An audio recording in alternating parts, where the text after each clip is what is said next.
أعوذ بالله من الشيطان الرجيم بسم الله الرحمن الرحيم وقلنا يا آدم اسكن أنت وزوجك الجنة وكلا منها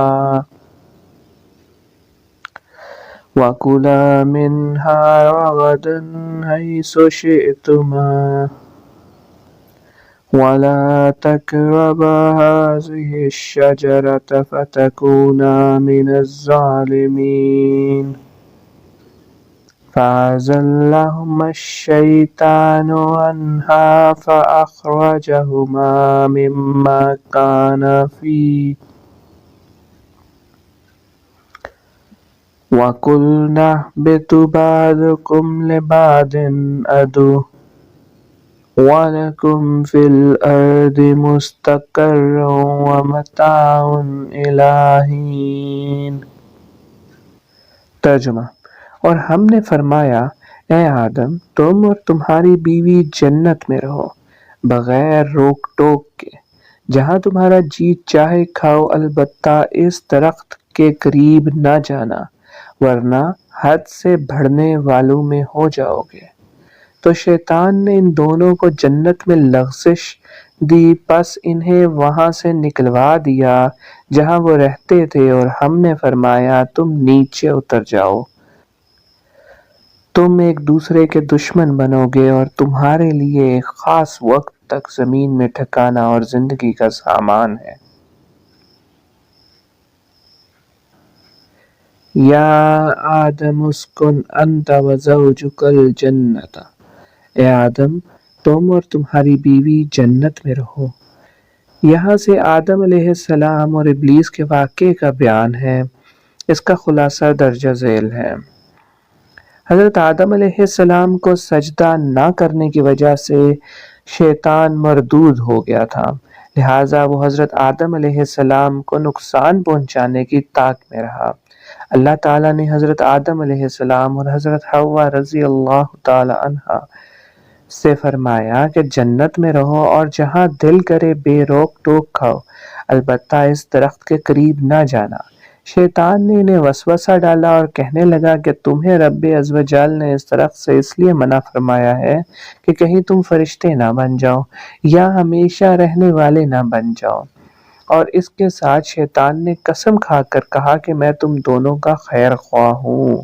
اس پر انہیں خیال ہوا کہ اللہ پاک کی جھوٹی قسم کون کھا سکتا ہے۔ اس خیال سے حضرت حوا رضی اللہ تعالی عنہا نے اس میں سے کچھ کھایا اور پھر حضرت آدم کو بھی دیا، انہوں نے بھی کھا لیا اور یہ خیال کیا کہ اللہ تعالیٰ کی ممانعت تحریمی نہ تھی بلکہ تنزیہی تھی، یعنی حرام کرنے کے لیے نہ تھی بلکہ اس کو ناپسند کیا گیا تھا۔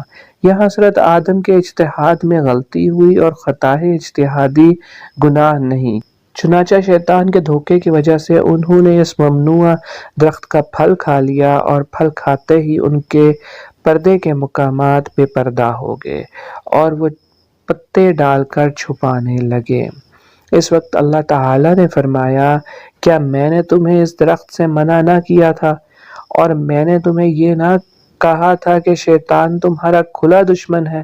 اس کے بعد حکم الہی ہوا کہ تم زمین پر اتر جاؤ، اب تمہاری اولاد آپس میں ایک دوسرے کے دشمن ہوگی اور تم ایک خاص وقت تک زمین میں رہو گے۔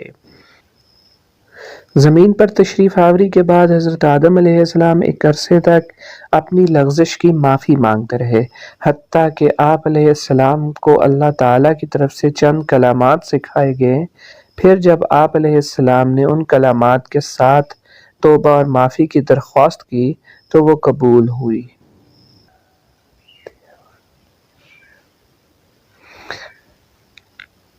یہاں ایک اہم مسئلہ یاد رکھنا ضروری ہے، کیونکہ آج کل بے باکی کا دور ہے اور جس کا جو دل چاہتا ہے بول دیتا ہے، یہاں تک کہ مذہبی اور اہم عقائد کے اندر بھی بے احتیاطی کی جاتی ہے، اور انہی میں ایک معاملہ حضرت آدم علیہ السلام کا بھی ہے۔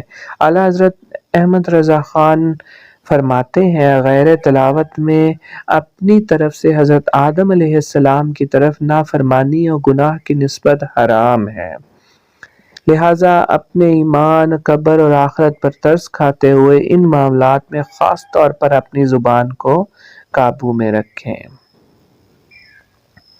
وَلَا تَقْرَبَا، اور قریب نہ جانا۔ آیت میں اصل ممانعت درخت کا پھل کھانے کی ہے، لیکن اس کے لیے فرمایا کہ قریب نہ جانا۔ اس طرز خطاب سے علماء نے یہ مسئلہ نکالا کہ اصل فعل کے ارتکاب سے بچنے کے لیے اس کے قریب جانے سے بھی روکنا چاہیے۔ جیسے بچے کے سیڑھیوں سے گرنے کا اندیشہ ہوتا ہے تو اسے سیڑھیوں کے قریب جانا سے بھی منع کرتے ہیں، اس طرح بیسیوں کام علماء اسی اندیشے سے منع کرتے ہیں کہ کوئی فعل بذات خود منع نہیں ہوتا، لیکن اگر لوگ اس کے قریب جائیں گے تو ممنوع کا ارتکاب کر بیٹھیں گے، جیسے عورتوں کا قبرستان جانے سے منع کیا جاتا ہے۔ فَتَكُونَ مِنَ الظَّالِمِينَ، ورنہ تم زیادتی کرنے والوں سے ہو جاؤ گے۔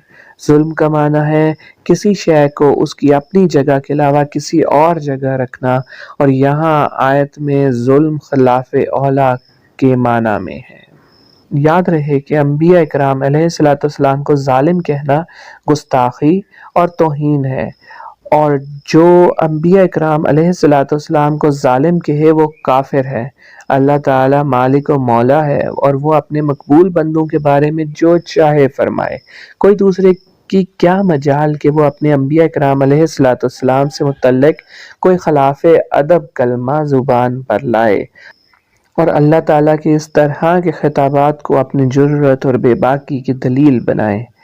اس بات کو یوں بھی سمجھا جا سکتا ہے کہ بادشاہ کے ماں باپ بادشاہ کو ڈانٹیں اور یہ دیکھ کر شاہی محل کا جمع دار بھی بادشاہ کو انہی الفاظ میں ڈانٹے تو اس احمق کا کیا انجام ہو گیا۔ ہمیں تو انبیاء اکرام علیہ السلام اور محبوبان خدا کی تعظیم اور توقیر اور ادب اور اطاعت کا حکم دیا گیا ہے، اور ہم پر یہی لازم ہے۔ اور یہ بھی یاد رہے کہ انبیاء کرام معصوم ہوتے ہیں اور ان سے کوئی گناہ سرزد نہیں ہو سکتا۔ اللہ ہم سب کو علم حاصل کرنے کی توفیق عطا فرمائے، شیطان کے وسوسوں سے بچائے اور قرآن کی تعلیمات پہ چلنے کی توفیق عطا فرمائے۔ آمین۔ صدق اللہ العظیم۔